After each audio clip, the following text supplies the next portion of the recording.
everybody. All of you are most welcome to my YouTube channel, A Village Teacher, and I am S.K. Tripathi, your village teacher. Now please understand the topic of translation in which past indefinite tense is going on. Now this is the third part of the past indefinite tense.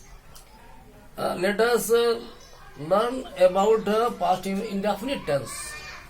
आइए देखते हैं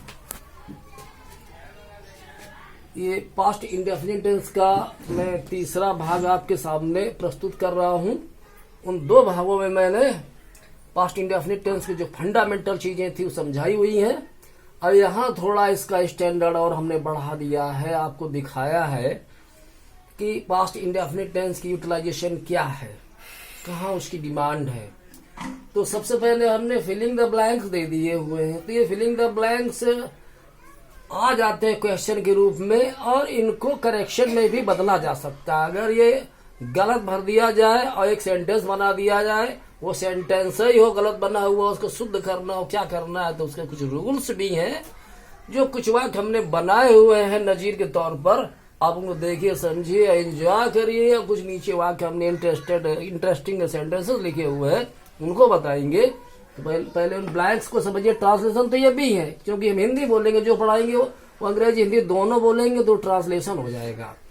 पहले sentence में हमने लिखा we along with our teachers, हम अपने अध्यापकों के साथ। फिर यहाँ ब्लैंक है ये ऑन ए टूर, एक टूर पर टू स्विट्जरलैंड, स्विट्जरलैंड के लिए इन द ईयर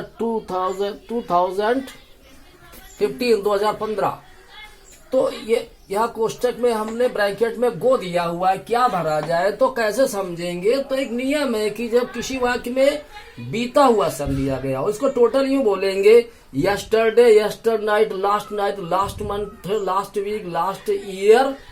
एगो या भूतकाल में कोई घटना या बीता हुआ सन, कोई बात भूतकाल की तरफ इंडिकेट कर रही हो, तो उस वाक्य को पास्ट इंडेफिनिट टेंस में लिखा जाता है। तो वहां जो वो सन आया हुआ है, बीता हुआ सन है 2015, तो हिंदी किधर ले जा रही है कि सन 2015 में हम अपने अध्यापकों के साथ स्विट्जरलैंड के एक टूर पर गए, ये आ रहा है। तो पास्ट इंडेफिनिट टेंस है, वहां सेकेंड फॉर्म भर देना चाहिए वेंट, ये वहां सीखना है। और ट्रांसलेशन भी हो गया कि पिछले साल हम अपने अध्यापकों के साथ, नहीं, सन 2015 में हम अपने अध्यापकों के साथ स्विट्जरलैंड के एक टूर पर या दौरे पर गए। तो वो साफ अर्थ निकल रहा है, तो क्वेश्चन का अर्थ हिंदी में निकालना पड़ता है, तब समझना पड़ता है हमें करना क्या, जो भी करना हो, क्या भरना है तो क्या भर दे। तो वर्ग की फॉर्म वहां सेकेंड भरेंगे, पास्ट इंडेफिनिट टेंस है। तो ट्रांसलेशन भी हुआ और उसको भी समझा कि वर्ग की फॉर्म क्या भरी जाए। दूसरा सेंटेंस हमने कहा she a blank dot dot to see me, मुझसे मिलने के लिए, मुझे वो सी कार्ड पर देखना नहीं, मिलना है। और लास्ट नाइट, कल रात, क्वेश्चन में कम लिखा हुआ है, तो कल रात वह मुझसे मिलने, तो अर्थ ही आ रहा आई अर्थ आ रहा है, पास्ट इंडेफिनिट में जा रहा है, तो कम का वाक्य भर दिया जाएगा। कल रात वह मुझसे मिलने आई, तो she came to see me last night. तो हमने बोला हुआ है last night, yester night, yesterday, last year, last month, last week, ये कुछ भी आ रहा हो, बीता हुआ सन आ रहा हो, आगे भी ऐसा मिलेगा। भूतकाल की तरफ कोई अगर बात संकेत कर रही है तो उसको भरा जाएगा पास्ट इंडेफिनिट टेंस में। अगला वाक्य तीसरा हमने क्या लिखा, my father dot dot blank है यहाँ पे, दिस हाउस, ये घर, लॉन्ग एगो, काफी समय पहले। एगो आया, एगो आता है, पास्ट इंडेफिनिट टेंस को संकेत करता है। कोष्टक में कंस्ट्रक्ट लिख दिया है, कंस्ट्रक्ट में निर्माण करना, बनाना। तो मेरे पिताजी ने ये घर काफी समय पहले बनवाया, ये तो कंस्ट्रक्टेड होना चाहिए, पास्ट इंडेफिनिट टेंस वो समझ में आ रहा है। तो वहां वर्ब का सेकेंड फॉर्म भरेंगे कंस्ट्रक्टेड। तो ट्रांसलेशन भी हो रहा है, ब्लैंक भी भर रहे हैं। अगर वहां कंस्ट्रक्टेड के अनुसार हैज कंस्ट्रक्टेड लिख दिया जाए, सुधारना है, ऐसे लिख देते हैं। प्राय वो पास्ट इंडेफिनिट को प्रेजेंट परफेक्ट में लिख देते हैं, लेकिन उसको करना है पास्ट इंडेफिनिट में। वहां बीते हुए सन आते रहते हैं, वहां पे last night, yester night, yesterday, ऐसा कुछ आता रहता है, फिर भी वो जानबूझ करके वो प्रेजेंट परफेक्ट में लिख देते हैं। आपको करेक्शन करके पास्ट इंडेफिनिट में उसको ठीक करना पड़ता है। अब ये देखिए चौथा वाक्य क्या, C dot dot interesting stories, when she was 16, इसका मतलब क्या है? व्हेन शी वाज 16, जब वो 16 साल की थी। अच्छी अंग्रेजी है कि when she was 16 years old लिखने की जरूरत नहीं है, बहुत बढ़िया इंग्लिश। व्हेन शी वाज 16, जब वो 16 साल की थी, तब सीख कोष्टक लिखा राइट में लिखना इंटरेस्टिंग स्टोरीज, रोचक कहानियां। जब वो 16 साल की थी तभी रोचक कहानियां लिखती थी। तो पास्ट इंडेफिनिट जा रहा है, था थी आ रहा है, उसको सेकंड फॉर्म में रोट भर दिया जाएगा। सी रोट इंटरेस्टिंग स्टोरीज, वो कहानी रोचक कहानियां लिखती थी। कब? व्हेन शी वाज 16, वो 16 साल की थी। अगले 5 नंबर में हमने क्या लिखा? आई खाली जगह for my friend till he returned from the market. जब तक वो बाजार से नहीं लौट आया, वेट हमने कोष्टक में लिखा हुआ है, और यहाँ पे आई के बाद में ब्लैंक है, खाली जगह है। तो मैंने अपने मित्र का इंतजार किया कि करता हूं कि करूंगा, कर रहा हूं, क्या सही है। जब तक वो बाजार से नहीं लौटा मेरा मित्र, तब तक मैंने उसका इंतजार किया। ये हिंदी सही जा रही है, हिंदी आपकी बड़ी मदद करेगी इंग्लिश के क्वेश्चन को हल करने में। तो मैंने इंतजार किया, पास्ट इंडेफिनिट टेंस ही है, भूतकाल की तरफ संकेत है, ये वेटेड हो जाएगा। I waited for my friend till he returned from the market. अब 6 नंबर में मैंने क्या लिखा है? The people in the house, घर के लोग, वे आर स्लीपिंग साउंडली, खर्राटे भर करके सो रहे थे। The people in the house वे आर स्लीपिंग साउंडली, घर के लोग खर्राटे भर करके सो रहे थे। व्हेन, जभी। द थीव, चोरों ने। इनटू पहले प्रीपोजिशन लिखा हुआ, द हाउस घर, कोष्टक में ब्रीक लिखा है। ब्रीक में अगर इनटू जुड़ेगा तो फ्रेजल वर्ब बन जाएगी। ब्रीक इनटू में नकब लगाना, सेंध लगाना। चोरी करते हैं, दीवार तोड़ करके घुस जाते हैं, उसको नकब लगाना बोलते हैं, सेंध लगाना। घर के लोग जब खर्राटे भर करके सो रहे थे, तभी चोरों ने घर में नकब लगाई। ये पास्ट इंडेफिनिट टेंस में वाक्य जा रहा है। ये सेकेंड फॉर्म भरना चाहिए, ब्रोक इनटू है। तो वाक्य ये कंपाउंड सेंटेंस है, क्योंकि बाद में जब आप कॉम्प्लेक्स कंपाउंड पढ़ेंगे, लेकिन इतना पार्ट ये पास्ट इंडेफिनिट का है। तो हमने ब्लैंक आपको दिखाए हुए प्रेजेंट इंडेफिनिट टेंस और पास्ट इंडेफिनिट का प्रयोग है आगे बहुत कुछ कॉम्प्लेक्स में, और उसमें तमाम जो पार्ट है कॉम्प्लेक्स के, वहां पे पास्ट इंडेफिनिट जो adverb of time, before, after, उसमें पास्ट इंडेफिनिट का यूज है, या मिल सकता है ट्रांसलेशन में। इसलिए प्रेजेंट इंडेफिनिट टेंस को, पास्ट इंडेफिनिट टेंस को जान लेना जरूरी होता है, वरना आगे दिक्कतें हो जाती करने में। अब आइए कुछ हमने वाक्य ऐसे लिखे हुए, थोड़ा रोचक वाक्य है। देखिए, ट्रांसलेशन अपना काम करता है। ट्रांसलेशन में है क्या? पास्ट इंडेफिनिट टेंस में था, थी, थे, या आइए निकले। साइक्रिया डिड है, और वर्ब के फर्स्ट फॉर्म सेकंड फॉर्म प्रयोग कैसे होते? डिड लगेगा तो फर्स्ट नहीं लगा तो सेकंड। उसके हम नियम बताए कि कब डिड लगता, कब डिड नहीं लगता। इतने में समझ में आ गया पास्ट इंडेफिनिट टेंस। तो वो तो अंग्रेजी जानने के लिए मीनिंग, ट्रांसलेशन और ग्रामर और रीडिंग, तो ये तो नियम तो हमने जान लिए, क्या सहायक्रिया, क्या वर्ब के फॉर्म, लेकिन मीनिंग हमें लगा देगी। और ट्रांसलेशन नियम तो आप पढ़ ही रहे हैं, और ग्रामर का भी हम बताएंगे कि देखिए ये प्रीपोजिशन है, ये आर्टिकल है, अगर ये नहीं पता तो आप गलत कर देंगे। और रीडिंग करते रहने से जब क्षमता आती तमाम प्रकार की, इसलिए रीडिंग भी जरूरी होती। तो यहाँ आगे देखिए कि 10 में से 9 विद्यार्थी परीक्षा में फेल हो गए। है तो पास्ट इंडेफिनिट टेंस, लेकिन 10 में से 9 विद्यार्थी कैसे लिखें वो जानना है। तो 9 आउट ऑफ द 10 स्टूडेंट्स, ऐसे अंग्रेजी लिखना है 10 में से 9। अब में से अंग्रेजी फ्राम कर देंगे, क्या गलत कर देंगे आप? वो रीडिंग वगैरह ऐसी सब व्यवस्थाएं मिला करती हैं। तो यहाँ हमने छठनी के वाक्य, अच्छे वाक्य छाड़ के कुछ लिख दिए कि वीडियो बहुत लंबा ना हो। वाक्य तो बहुत सारे थे, लेकिन ऐसा लिखे कि उस टाइम पे वीडियो खत्म हो जाए। तो 9 आउट ऑफ द 10 स्टूडेंट्स, 10 में से 9 विद्यार्थी और फेल्ड इन द एग्जामिनेशन, परीक्षा में फेल हो गए। वाक्य बन गया। अगला वाक्य जो लिखा है मैंने प्रीपोजिशन की दृष्टि लिखा। अगर हमने प्रीपोजिशन का अध्ययन नहीं किया तो वाक्य तो गलत होगा, भले ही हमें ट्रांसलेशन के नियम मालूम हो कि चोर खिड़की से कूद गया, से के लिए क्या लिख देंगे, फ्राम लिख देंगे, क्या कर देंगे, लेकिन वहां थ्रू भरना है। थ्रू उसके जब पढ़ाया जाएगा नियम, तो वो प्रीपोजिशन चैप्टर ही चलेगा, तब सारी बात स्पष्ट होगी। लेकिन यार थ्रू भरना, जब किसी घेरे से कोई चीज निकलती है वहां थ्रू भरा जाता है। खिड़की एक घेरा, इधर से उधर निकल गया। The thief jumped through the window, वो है पास्ट इंडेफिनिट टेंस। अगला वाक्य में आर्टिकल का प्रयोग कर दिया गया है कि जितना ज्यादा उसे मिलता था उतना और ऊंचा, उतना ही वह और चाहता था। तो इसमें दा 2 जगह आएगा। द मोर ही गॉट, जितना ज्यादा वो प्राप्त करता था उसे मिलता था, और द मोर ही वांटेड, उतना ही वो और चाहता था। तो इसमें दा का प्रयोग है थोड़ा अच्छा, ट्रांसलेशन नहीं समझना। ऐसे बहुत सारी बात, जितना तेज उछले उतने वो लेट हुए, ऐसे वो वाक्य। अब ये अपराधियों ने व्यापारियों को दिन दहाड़े गोलियों से छलनी कर दिया, गोलियों से भून डाला। अब अंग्रेजी कैसे बनाएंगे? तो रीडिंग में थोड़ा विस्तार है तो पास्ट इंडेफिनिट टेंस। दिन दहाड़े की अंग्रेजी क्या लिख दे? इतनी कठिन नहीं, जिसने पढ़ी नहीं उसके लिए कठिन है, पढ़ लिए तो इजी है। तो द क्रिमिनल्स, अपराधियों ने शूट डेड मारे गोली मार के हत्या कर दिया ना, शॉट डेड गोली मार के हत्या कर दी। वही गोलियों से छलनी करना लिख दो, चाहे गोलियों से भून डालना लिख दो, गोली मार के हत्या कर दी। The criminals shot dead the merchant in the broad daylight, दिन दहाड़े को अंग्रेजी में इन द ब्रॉड डिलाइट लिखते हैं। अगला वाक्य लिखा, उसने मेरी पीठ थपथपाई और मुस्कुराते हुए बोला, हेलो क्या हाल चाल है तुम्हारे।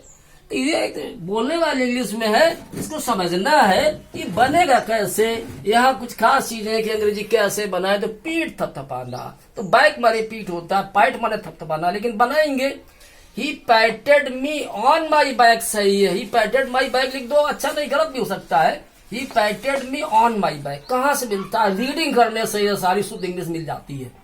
He patted me on my back, उसने मेरी पीठ थपथपाई और मुस्कुराते हुए बोला, सरल अंग्रेजी एंड स्पोक है एंड सेड स्माइलिंग।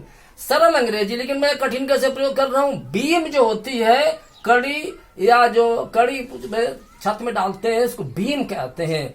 तो बीम माने कड़ी भी होता है, रोशनी की किरण भी बीम होता है, बीम माने मुस्कुराना होता है। तो हमने प्रयोग कर दिया एंड बीम्ड और मुस्कुराया, लेकिन आगे अर्थ अपने आप बढ़ गया, मुस्कुराते बोला। बोलना की अंग्रेजी कुछ भी ना, कोई स्टैंडर्ड इंग्लिश है ये। ही पैटेड ऑन माई बैक, उसने मेरी पीठ थपथपाई एंड बीम्ड और मुस्कुराते हुए बोला, अर्थ हो गया। सेड और स्पोक लिखने की जरूरत नहीं रही। वहां क्या बोला? हेलो क्या हाल चाल है तुम्हारे। हेलो हाउ आर यू, ये भी ठीक है। हाउ डू यू डू, वो भी सही है। जितना मैं वीडियो बनाता जाऊंगा ऐसे वाक्य तो मिलते ही जाएंगे बीच बीच में। मैंने किस किस से तुम्हारी सिफारिश नहीं की। अभी कहाँ कहाँ आया द वेर नहीं लिखा, एक बार वेर हो गया। अभी हमने पढ़ाया था सेकेंड पार्ट में, जब इंट्रोगेटिव में पढ़ा रहा था। तो यह टू होम केवल एक बार, किससे मैंने तुम्हारी सिफारिश नहीं की। To whom did I not recommend for you, recommend सिफारिश करना, फॉर वहां लगा दिया preposition. To whom did I not recommend for you. अब अगला वाक्य देखिए, शाहजहां मुमताज से बेपनाह मोहब्बत करता था। तो वो थोड़ा हिंदी ऐसी जैसे उर्दू के शब्द आप प्रयोग कर दे, असंभव को नामुमकिन बोल दे, थोड़ा कठिन लगते सुनने में, समझो उसको तो फिर उसका अर्थ निकल आएगा। शाहजहां मुमताज से बेपनाह मोहब्बत करता था। मोहब्बत करना, प्रेम करना लव अंग्रेजी है, वहां पे बेपनाह की अंग्रेजी में समझा रहा हूं। शाहजहां लव्ड मुमताज, शाहजहां मुमताज से प्रेम करता था, मोहब्बत करता था। बेपनाह माने बहुत ज्यादा, हद से ज्यादा, वेरी मच भी सही है, सरल अंग्रेजी है, लेकिन बियॉन्ड प्रॉपर लिमिट, एक उचित सीमा से ज्यादा, यानी हद से ज्यादा, वही बेपनाह उर्दू का शब्द है। तो ऐसे बन जाएगा, Shahjahan loved Mumtaz beyond proper limit, very much. छुट्टी का घंटा बजने से पहले विद्यार्थियों ने कितने प्रश्न हल कर लिए थे। तो ये जो ये कॉम्प्लेक्स सेंटेंस है, पहले और बाद वाले आते हैं, इनमें एक वाक्य बनता है पास्ट इंडेफिनिट में, एक वाक्य बनता है पास्ट परफेक्ट में। कॉम्प्लेक्स सेंटेंस एडवर्ब क्लास आप टाइम में कंजंक्शन बिफोर आफ्टर गिने जाते हैं। एक वाक्य पास्ट इंडेफिनिट, एक वाक्य पास्ट परफेक्ट। तो जब आप पास्ट परफेक्ट टेंस हमसे पढ़ेंगे तो हम समझाएंगे इसको बहुत लंबा खींच करके।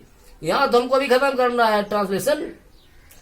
छुट्टी का घंटा बजने से पहले विद्यार्थियों ने कितने प्रश्न हल कर लिए थे। तो how many questions had the student solve, पहला वाक्य पास्ट परफेक्ट में।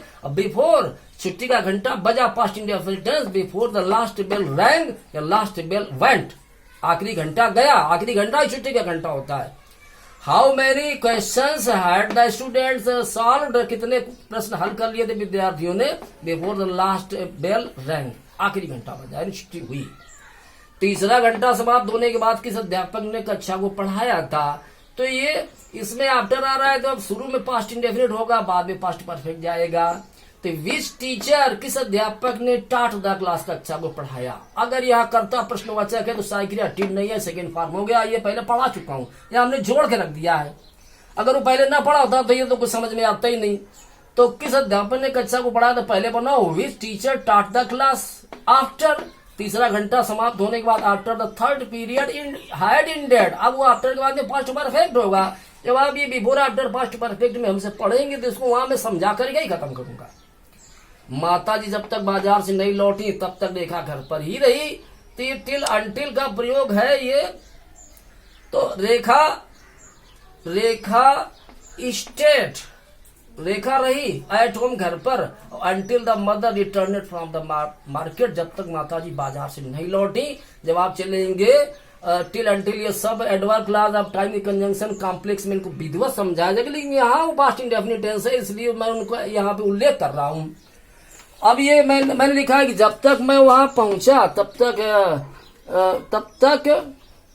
वो स्थान वीरान हो चुका था। तो बाय द नाउ मैंने बाय द टाइम उस समय तक, बाय द टाइम उस समय या जिस समय आई रीच्ड देयर मैं वहां पहुंचा, द प्लेस हैड डिजर्टेड, वो स्थान सुनसान हो चुका था, उजाड़ हो चुका था, वीरान हो चुका था। डिजर्ट माने वीरान होना, वीराना, डिजर्टेड, वो अंग्रेजी हमने प्रयोग की वहां। तो अब बाय द टाइम मैंने उस समय तक, किस समय, आई रीच द प्लेस, मैं उस जगह पहुंचा, आई रीच देयर मैं वहां पहुंचा, द प्लेस हैड डिजर्टेड, वो स्थान वीरान हो चुका था। डिजर्ट मरुस्थल भी होता है, वीरान होना भी होता है। जब तक मैं वहां रहा तब तक वह खुश रही। तो ये जब तक टाइम एज लॉन्ग एज का प्रयोग करेगी, सारे कंजंक्शन आपको कॉम्प्लेक्स में बेहतर पढ़ने मिलेंगे। तो पास्ट इंडेफिनिट टेंस आ रहा है इसलिए मैं लिख रहा हूं कि as long as I remain there, as long as जब तक आई रिमेन देयर मैं वहां रहा तब तक के लिए कामा लगाएंगे, सी वाज हैप्पी, वो खुश रही, वो खुश थी, ऐसे बनेगा। और जब तक उसने माफी नहीं मांग ली तब तक उसे घर नहीं जाने दिया गया। Condition adverb clause of condition है, इसमें अनलेस का प्रयोग किया जाएगा। तो अनलेस ही बेग्ड पार्डन, जब तक उसने माफी नहीं मांग ली, वहां अनलेस के साथ में अंटिल साथ में नॉट नहीं लगता, did not, will not, shall not, did not, do not, कुछ नहीं लगता। तो अनलेस ही बेग्ड पार्डन, जब तक उसने माफी नहीं मांग ली तब तक उसे घर नहीं जाने दिया गया। He was not allowed to go home, या she was not allowed to go home, he was not let go home, ऐसे बना लेंगे। उसने मेरी बात बीच में ही काट दी और तेजी से झिड़का, क्या झिड़क कर कहा, क्या हो गया तुम्हें, इसका ट्रांसलेशन मैं कर रहा हूं। उसने मेरी बात बीच, थोड़ा यार मीनिंग्स और ये रीडिंग का महत्व है ऐसे वाक्यों में कि झिड़कना की अंग्रेजी क्या है, बीच में बात काटना क्या है, और ये क्या हो गया तुम्हें कैसे लिखेंगे, मैं वो समझा रहा हूं। लेकिन पास्ट इंडेफिनिट टेंस इसका रिलेशन है, जुड़े उसमें आ रहे हैं पास्ट इंडेफिनिट टेंस, बात काट दी, झिड़का, ये सब। उसने मेरी बात बीच में काट दी, ही कट मी शॉर्ट, बहुत अच्छी अंग्रेजी है, ही कट मी शॉर्ट, उसने मेरी बात बीच में काट दिया। रिटोर्टेड शार्पली, रिटोर्ट मतलब झिड़कना, past indefinite second form, and retorted sharply. Comma inverted commas, क्या हो गया है तुम्हें, what has gone with you, तुम्हारे साथ क्या हो गया है, what is wrong with you, तुम्हारे साथ क्या गलत हुआ है, क्या हो गया तुम्हें, what has gone with you, what is wrong with you, सारा सही है। ये थोड़ा हमने झलक दी कि इसको थोड़ा टफ भी बनाया जा सकता है, कुछ भी टफ में जाएगा तो ये थोड़ा इंटरेस्टेड आपको लगेगा। रिवीजन करिए, दोहराइए, और प्रेजेंट इंडेफिनिट और पास्ट इंडेफिनिट के सारे पार्ट दोहराइए और कमेंट लिख दिया करो, लाइक और डिसलाइक जो भी समझ में कर दो, कुछ तो करो अच्छा बुरा, और लोगों को सब्सक्राइब करने के लिए इंस्पायर कर दीजिएगा। थैंक यू, यही खत्म करता हूँ, थैंक यू।